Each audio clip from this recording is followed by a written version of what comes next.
I am your host, Ricky Valero. On today's episode, I am going to fly a little bit solo this week, but I will be sharing my thoughts on Disney's announcement of some new sequels, You Season 4, Part 1, and a look ahead to what to watch next week.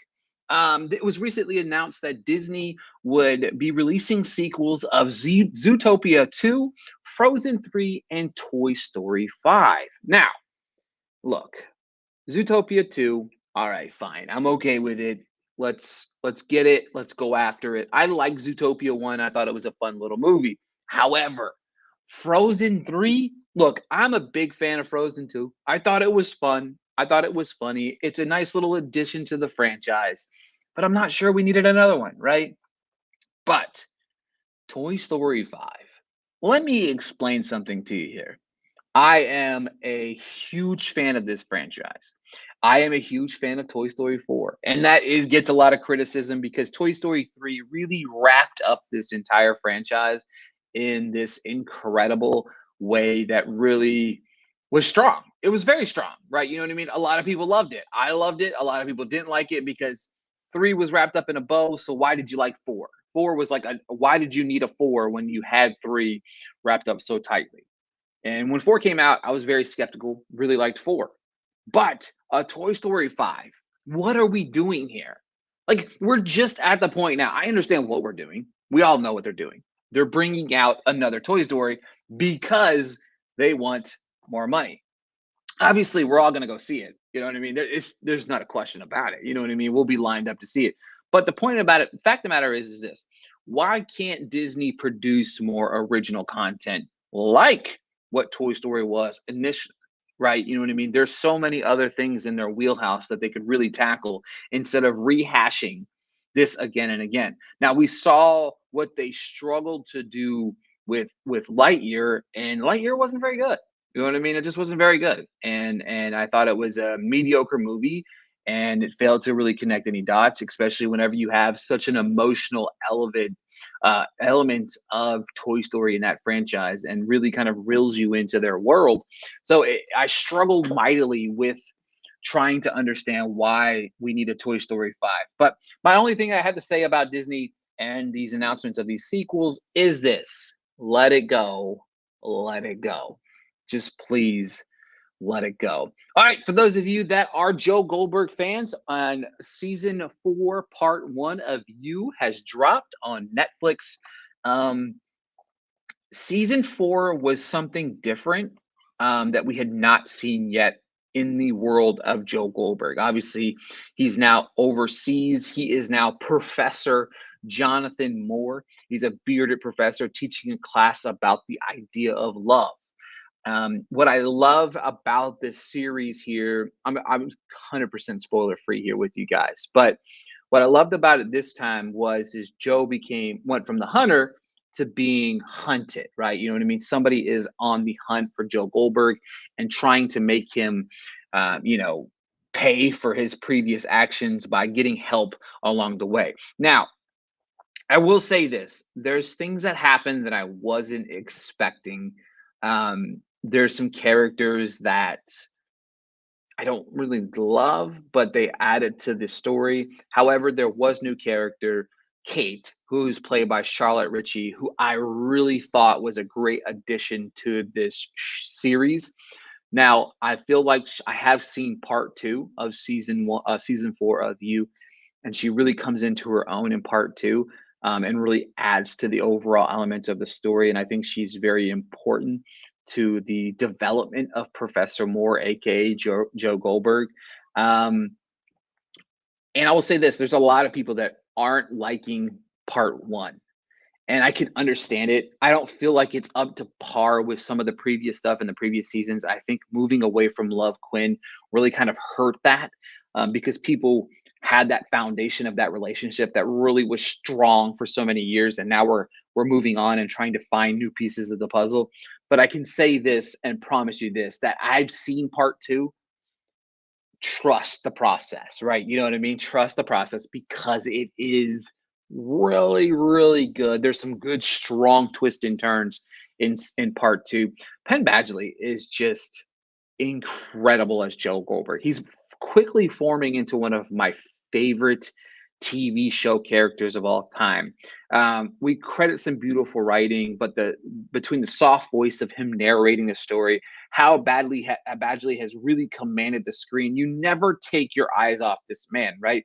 If a list was made of like the best on-screen TV characters, uh, he has got to be in the conversation, right? He's got to be at least in that top 10, top 15 conversation for what he's brought to this series. Overall, you season four, part one, it keeps you on your toes through 5 episodes. The writers do a good job of giving you enough to chew on while we wait for part two here in March to come out. Again, I think that you should save your final judgment until you see part two come out. But that being said, I have seen part two, and I think that you're going to really enjoy that quite a bit, if I'm being honest with you guys. This weekend, obviously, this coming week, you have Valentine's Day, right? So you have a lot of different streaming options to watch at home. Your Place in Mine dropped on Netflix February 10th, a film that I really enjoyed, starring Reese Witherspoon and Ashton Kutcher. Somebody I used to know dropped on Prime Video. Haven't checked it out yet, but I just wanted to suggest it to you guys. At Midnight on Paramount Plus, that dropped. I really like that one. It's a cute little story. It's a movie within a movie starring Monica Barbaro and Diego Boneta. Very good chemistry there. Now, looking ahead at next week, the week of February the 13th, The Perfect Match drops on Netflix on Valentine's Day. If you are a reality show junkie like your boy is me, I am a reality show junkie. This brings together all of the cast, all of the different casts from different shows, from Love is Blind to Too Hot to Handle to The Circle. They bring all of these singles onto one show in attempt to find the perfect match. There's obviously twists and turns and things that happen throughout the entire series. Can't really talk about it quite yet. Might talk a little bit more about it in depth next week, but highly, highly, highly, highly recommend checking it out if you are a reality junkie like me. I had a blast with it. I actually, fun fact, I have some interviews with host Nick Lachey and the cast members from The Perfect Match dropping in the very, very near future. Also, dropping on Netflix next week. February 15th is Full Swing. It's coming on Netflix. It is an incredible docu-series that takes a look at the world of golf. I'm not a big golf guy, but watching this docu-series, you see a personal look at these golfers that makes them relatable, right?